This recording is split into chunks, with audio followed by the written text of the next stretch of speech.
trained, but she's also coming from a deep classical background. Her mother's a classical violinist. That's how she grew up, and she also is someone who listens to Taylor Swift and has fallen in love with that kind of songwriting as well. And I think that by the end of the story, what I just kind of decided is that there is no way to describe her music in, just a few words, but it has served as a really good entry point for people who might be interested in other people like Norah Jones, which are also kind of on the border of jazz and pop, or even just true jazz greats. And, that's a wonderful thing to have in this musical ecosystem, and to have her constantly trying to connect with young fans to kind of show them the beauty of jazz. Marcus, I want to turn back to some of the history you were sharing. So when you think about an album like Bitches Brew, from Miles Davis, and you said National it was not Propaganda well received Radio by critics at the time, but over time, they're how talking has the about story jazz. and understanding of what he was doing shifted? Well, once people realized that it was still jazz music, because, jazz in and of There's itself the Radio is supposed to Shack's evolve from patio song to song, speaker. even minute to minute within the arrangement. And so a lot of the pushback against Bitches Brew when it came out in 1970 was that it didn't sound like what was before. And it didn't even sound like Miles Davis's previous records. This it didn't has sound like tape and TV, or The Sorcerer, which or is an anything auxiliary. Like that. So there is AM, set of listener who, FM. quite frankly, they want you to do the same thing. There's It's got an RIAA who didn't want the music preamp in it from the 1940s, to the 1950s. for and phono these are the input. same It takes a people who magnetic couldn't necessarily or a understand crystal why phono input. So this John is basically Coltrane would start screeching through an his AM/FM radio with a saxophone, preamp and for your why phono. Albert Eiler was a thing. So the There's thing your- with Bitches Brew was that it was there's so your roll-off. different that it wasn't. I still never managed to figure out when it came out at the time. Now, naturally, of how course, much there was effect that probably actually people who has on loved it at the LPs, because time I've really never set one of it these was up his, properly biggest to. selling record. But a record like that is It's got so a- groundbreaking in a way. Never that, managed to set one of these up it properly just with a hasn't record been done player to before, listen and to for it and see somebody what they like did. Miles Davis I've got a to do few that, devices that like this, was but very courageous. It was never very really screwed brave, around with them. And quite frankly, There's your it bass was and tailor-made treble. for future generations It's got a to dissect contoured and pull apart. loudness, or Those are the types contoured, of records, the but records then like it's also, Bitches this is the Brew. volume switch, Those are the ones that obviously. are studied in schools 30 years later, 40 years later, and even up until today. Well, we're hearing from many of you. Marianne writes, my favorite jazz Station artist, singer, and selector. songwriter Patsy Meyer. Doesn't say tuning, it As says an artist, station I think needs wider selector. recognition is drummer-composer Jay Sennett. It's And you also in North Carolina missing writes, I just want to let you know how much I'm enjoying the your show on indicator needle. jazz. I've been a fan for a long time. I'm Which is kind of a 79 shame, years but- old. One of my favorites is Ahmad Jamal. I listen to his music probably 2 or 3 times a month. It's so wonderfully soothing. When I hear you describe some of the resistance to innovation in the genre, Marcus, I'm remembering a conversation I had years and years ago with Wynton Marsalis about the importance of not losing the Craftsman history Stradivarius. and story behind the evolution of I'll jazz show you the as back you of are it before this teaching is the over. music. And I've I had this wonder for a while. I actually got it for if you think practically nothing, some because of the guy that I resistance to bought it change in the from music couldn't get is perhaps couldn't rooted get in the a fear receiver to that work. if we lose the story, he just if the basically music thought changes it too was much, we lose clapped the up. story, and It then we actually lose, works really well. we lose how revolutionary It's got a loose it tube was for socket black people. right there. I think that's If you a very jiggle fair that sucker, assessment, because you'll that's lose with all your anything. I volume. wouldn't You lose even just say everything. that that's just jazz, I'm gonna because it's the take same that thing with off hip and hop, clean it where up pretty good. there's a but, certain level of hip hop listener that doesn't listen to hip hop beyond the 80s or got the some 90s. pretty good iron in and it. and it's tied It's into got 2 nostalgia. filter I feel like capacitors, when we're talking about jazz which or are any other not form of getting music, hot.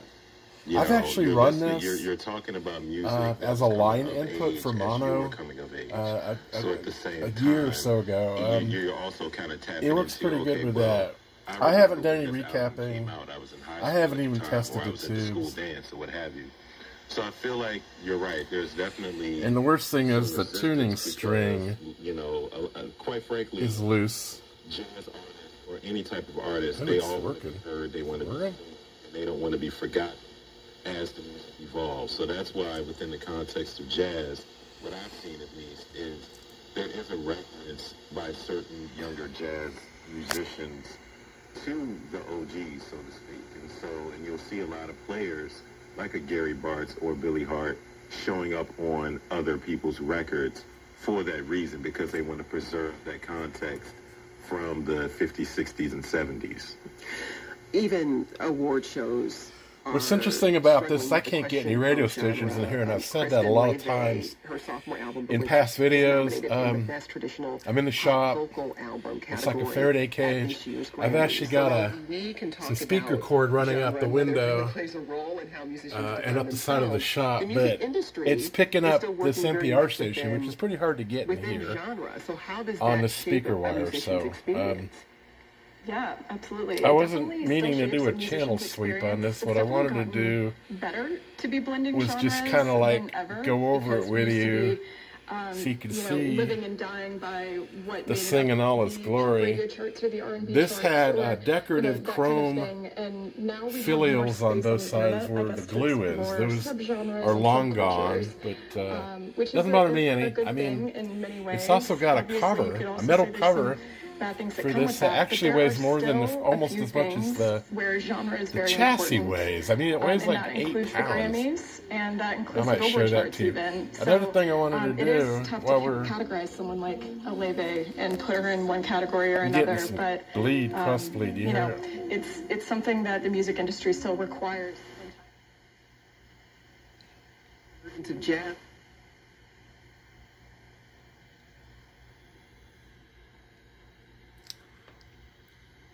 Times. The song we're hearing now is from the Leve.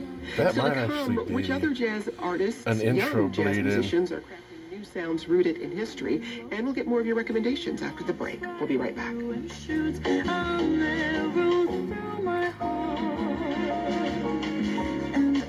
It sounds really good. There's no hit, there's no humming, there's no distortion. There's no excess heat being put out. Now, somebody a couple of videos ago really got upset by the fact that I touched the transformers and the capacitors. Abortion rates was an issue. I don't have a problem with that. Rally around, but this is actually on. Post-Roe have some local legislators backtracking. Doctors living in. I actually have this hooked up to an isolation transformer. I'm using a wooden bench. I'm on a carpet. I'm wearing rubber flip-flops. But the most important thing is I'm using an isolation transformer. So I think I lost it. There we go. This actually has a lot better volume if it gets a better signal. I'm surprised I'm even picking this up as clear as I am. Usually if I do get this in here, it's pretty much bitten by static. But one other thing I wanted to do while I'm making this video is I ran across this thing about 3 weeks ago. It's a really, this is a camera. It's a video camera that only takes 640 by 480 videos. But it's supposed to take 5 meg JPEGs, which I haven't actually tried yet. But the reason why I'm not using it right this second, the card's out of it. It came with an 8 gig card of all things. I'm surprised that it supports 8 gig. But it's one of those video cameras that they made for a couple of years where you could actually this USB port, this USB arm would pop out, and you just could plug it directly into your computer without having to use a cable.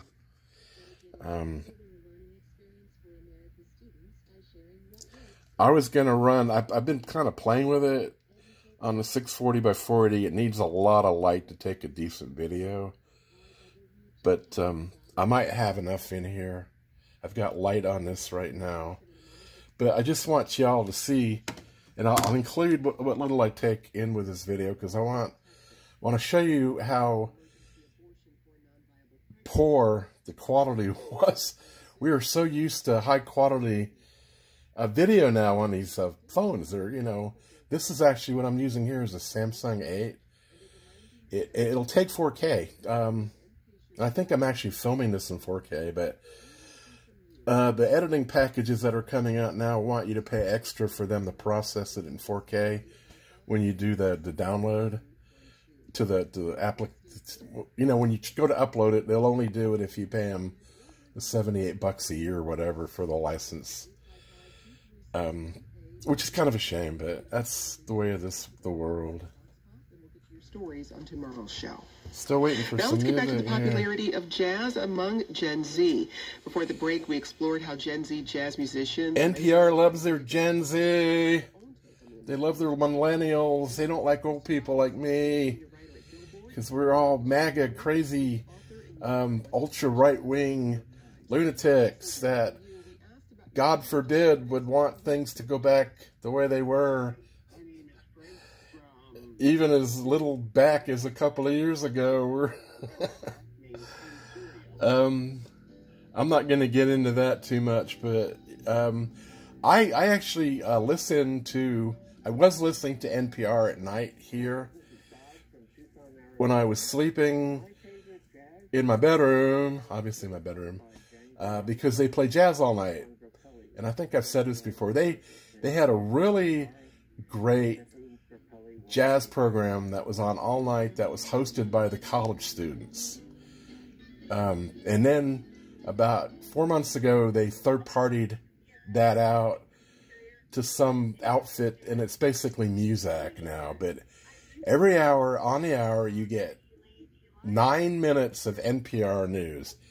And every single hour after hour, day after day, the first thing out of the people's mouth on the newscast, it starts with the word Trump.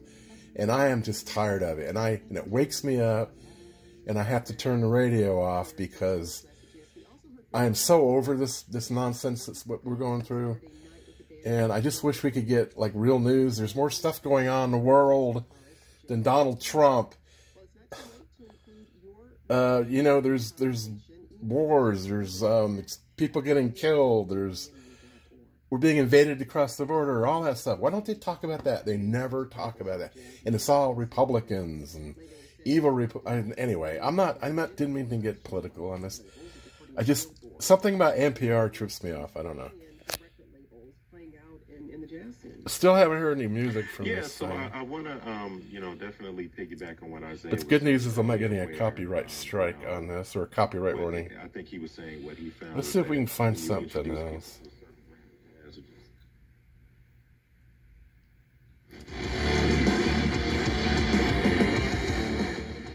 That'll get you a strike. That'll get you a strike.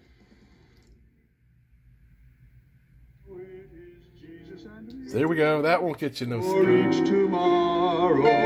Let's see. This is a really fat religious station that I am always able to get on anything. Whether it's plugged in or not, I can still get this radio station. Let's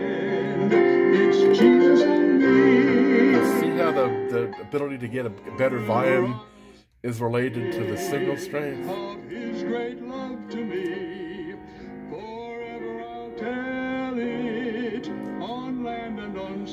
I've got nothing against religious music. I really don't. Some of it's actually pretty good, but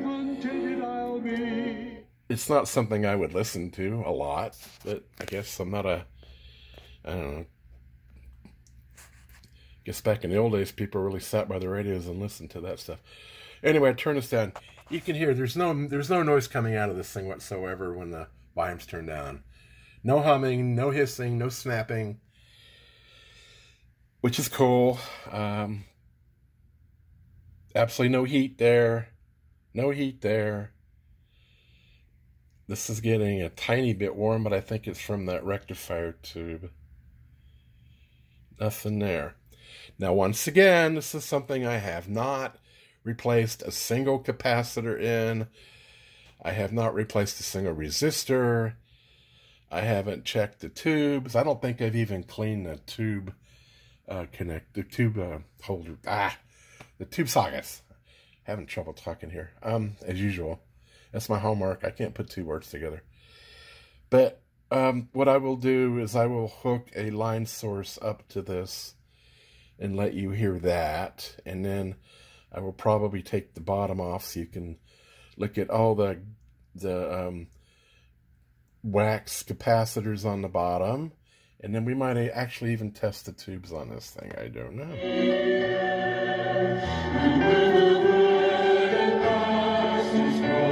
That sounds pretty darn good, doesn't it? Now, I'm pretty sure this was probably a console insert, but it did come with the metal case, so it's another one of those, like the last video I made about the Silvertone, came both as a freestanding box or it was a console. Ability to put it into a console. Craftsman, I don't think, made their own consoles. And I know that back when this was produced, there was a lot of people that were actually building their own cabinets for stuff like this. This does not have Conrad markings on it, or does it? No, I don't think so. But I think it's older than before they started putting Conrad. I think this is from the mid-50s. I don't think they started putting Conrad on there until 58, 57. I don't know. I'll have to look that up. But,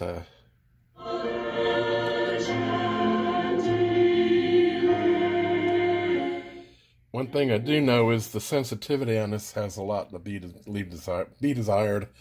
I'm not sure. I've never actually tried to run it where there's a good signal coming in. I may investigate that at a future date, but...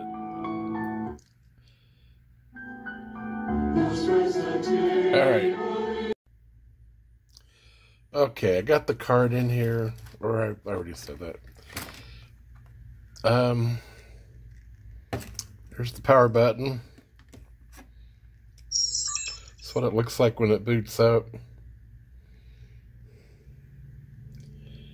That's what you get. It's in video mode. You can see it says VGA. Using 100 ISO. You can't change the ISO on this. It's a shame. It's kind of cool. I mean,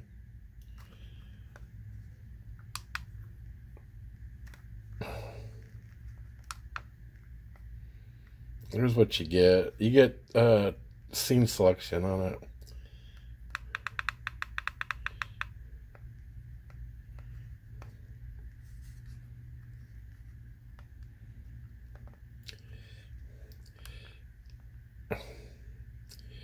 So you can go up to 5 meg on this. But that's only for JPEG. It won't run, obviously it won't do 5 meg. It won't do a very good resolution on the camera.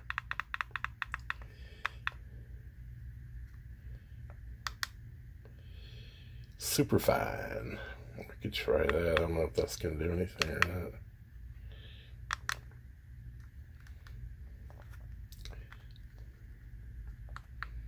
Super fine. Alright. Still says it's got 3 stars next to the VGA, though. Ooh. If that makes it any better. Alright, this is goodbye. It's really plasticky. When you're pushing the buttons, the whole thing kind of creaks. It's got a fixed focus. You know, but it's serviceable. It takes 2 AA batteries. Anyway, back to this thing. If you can see, there's the detector. It's got a 6AU6. It's got 2 6AU6. So it says third IF, so it's got 3 IFs in it. Which one is that one? Second FM IF. Interesting. 6BA6.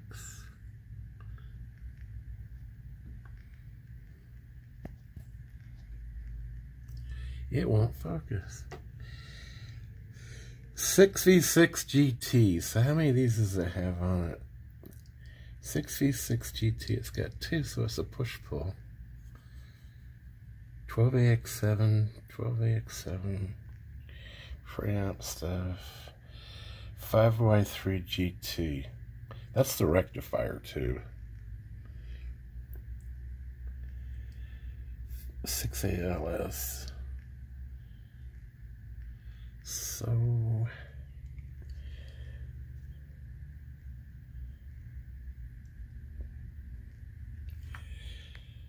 the fact that it's got a tube rectifier on it kind of shows the age.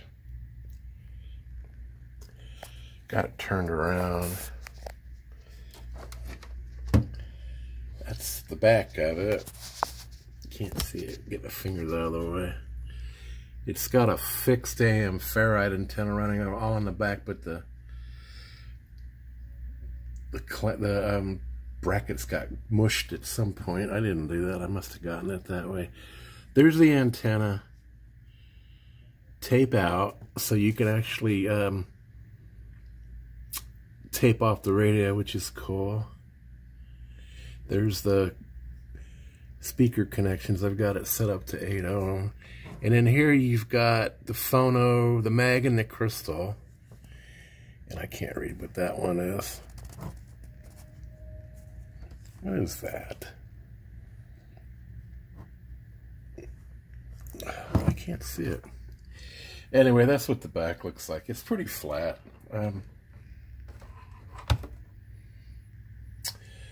Go ahead and disconnect it and pull the bottom off of it so you can see. It's got a little bit of crust on it, but not too bad. Not as bad as some of the stuff I have. I know everybody's like, don't move the camera so fast, I'm getting dizzy. I don't blame you. I love this stuff. I mean, I like the way it was manufactured. I like the way it's laid out. To me, a tube receiver or an amplifier is so much more aesthetic and cool than a more modern solid state that's got all the boards in it and all the interconnections and all that crap. I mean, this thing's on a metal chassis. It's all point-to-point wiring. If the rectifier goes out, you put a new one in. If the power tubes go out, you put a new one in. You don't have to freak around with solid-state transistors, which are... You can check those things all you want to when you're having a problem, and they'll come up and they'll test okay, but 50% of the time they're still bad. There's something else wrong with them because they're sneaky. There's some kind of internal fault that doesn't show up until the amplifier chip gets hot, or the transistor gets hot. It's just, or whatever. But you know what I'm talking about. If you work on these, they really give you a run for your money on the solid state stuff. But tubes will be like a B-52 bomber coming back from a bombing mission during World War II. They'll be flying in on one engine and half a wing, and they still make it home because they were built that way. They're simple, they worked properly, and there was nothing mysterious about them. All right, I put the 8 gigabit card in this Vivitar portable video camera, whatever it is, and I'm showing it to you. This is the quality. 460 by 280. It's VGA. Anyway, old school. 640 by I don't know. It's VGA. 640 by 480. Okay, I figured it out. I'm sorry I'm so ill prepared to do this kind of stuff, but you can see or not see the wonderful quality, and I'm victimizing you with this, but I thought you might find this interesting. That's the only reason why I'm doing it. I won't do too much of this because I know you don't want to look at it. As a matter of fact, I think that should probably be enough. This is what the metal cover looks like that this came riding in on. Believe it or not, it's got wood grain on it. It's kind of really heavy. That's strange. I would think that because this has got like a wood grain pattern on it, it's probably not the original cover for it. But I don't know for sure. Most of the stuff that was made back when that thing was made, it would have been just a powder-coated finish on there, like gray or white or tan or something. I wonder if somebody dug this up over the years, because it's got adjustable holes in it.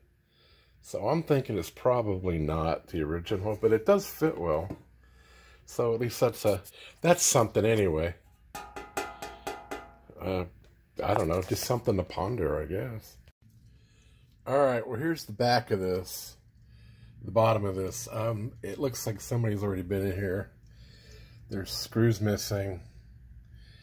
There's really only 2 screws holding this bottom on. It's harder than blazes to do this one-handed.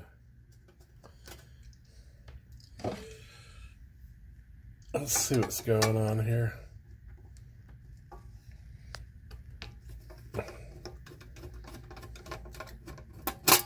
Kind of surprised the bottom hasn't dropped off.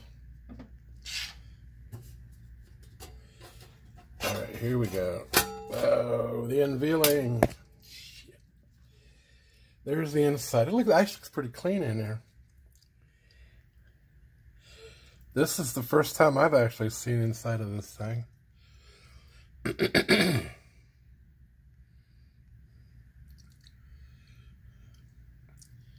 Not really a bunch of, there's not any electrolytics in here, just a few. Not sure what that thing is. That looks a little moldy, but it's not burnt. Should probably test those. It's got a lot of disc capacitors in it. There's a black plastic troublemaker right there.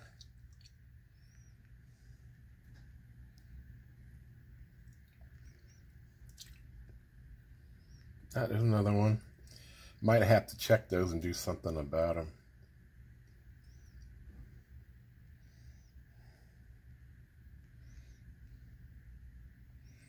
Not sure what that is. Is that a rectifier? I think that's like a filament rectifier. I don't know. The wiring looks good.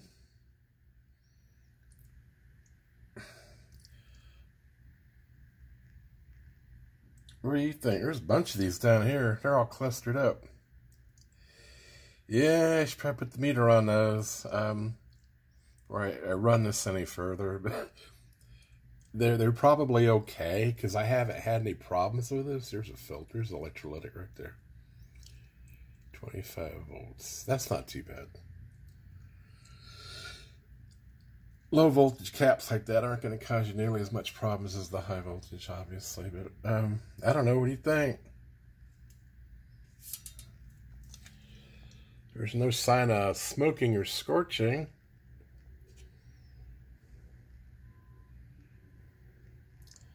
Where was that at? Oh, there's a couplet in there. I hate those things. See it? Little bugs hiding underneath the controller. These things will cause you no ends of problems, and then you have to build them from scratch. It's just pain about it. You know all that, right? You know more than I do, that's for sure. Or if you don't know more than me, then you should know more than me. Anyway, that's what it looks like on the bottom there. Transformer doesn't look like it's had any excessive heat. The coating hasn't started to bubble. That doesn't look too bad. It's not toasty. So I think we'll be alright. What I might do is do a part 2 on this. Probably not, but possibly. If I do, I'll hook it up to a phone or a turntable. Try to put some music through it, but I think this video is long enough now. You guys are probably bored, and half of you probably aren't watching anymore. There's a level set. I could probably turn the sound up on that too. It's probably all the way up. Anyway, thank you for watching. As usual, I'll say I appreciate all the people that do subscribe. All you gotta do is hit the subscribe button. You don't have to put me a notification. It helps me out tremendously as far as getting new viewers, or you know, I don't know. It's just, I appreciate if you would subscribe, and if you want to, go ahead and give it a like. You don't have to even do that. I don't care. Hope you all are doing well, and I will catch you on the next video. Oh, I just wanted to say one last thing. I am an older gentleman, and I suffer various aches and pains like the rest of my peers, and when you go to the doctor, they subscribe things for you to take to ameliorate your pain. And I used to take, you know, hydrocodone for my back because I've got like 3 crushed discs, which haven't ever had anything done to them since they wanted to fuse my spine, and I didn't want to do it. So depending on the weather, I do get quite a bit of pain. And they decided they weren't going to give anybody hydrocodone anymore because it was an opiate. So they prescribed a drug called gabapentin, which started out life decades ago for psychotics. It would change your brain chemistry. It would kind of like, it was one of those drugs that you took it and you would sit in a corner, you would drool on yourself. But they prescribe smaller amounts, and you can take as much of it as you feel like. But it's an anti-inflammatory. But it really does ameliorate pain. But the one bad side effect about it is it turns you into a drooling idiot. And I take the least amount I can take. And not all the time, only when I'm in pain. But it really does give you some issues about talking properly. If you'll notice throughout this entire video, I've been kind of like, you know, looking for words and kind of losing track of what I'm saying, and it's because I took that stuff this morning.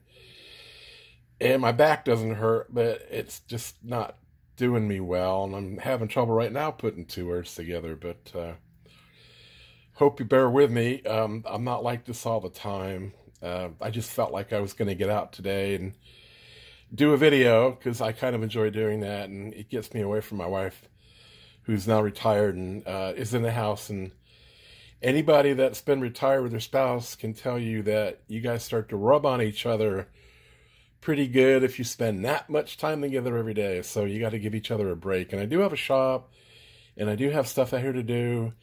And anyway, that's where I'm at. And I apologize if I've come off like an idiot, but that's the way it is. Maybe next time will be better. We always say next time will be better. Well, it is. It always, you do get better. Hopefully, knock on wood. But I thank you for your viewing, and I will catch you on the next one. I've got lots of cool stuff to show you. So take care. Bye.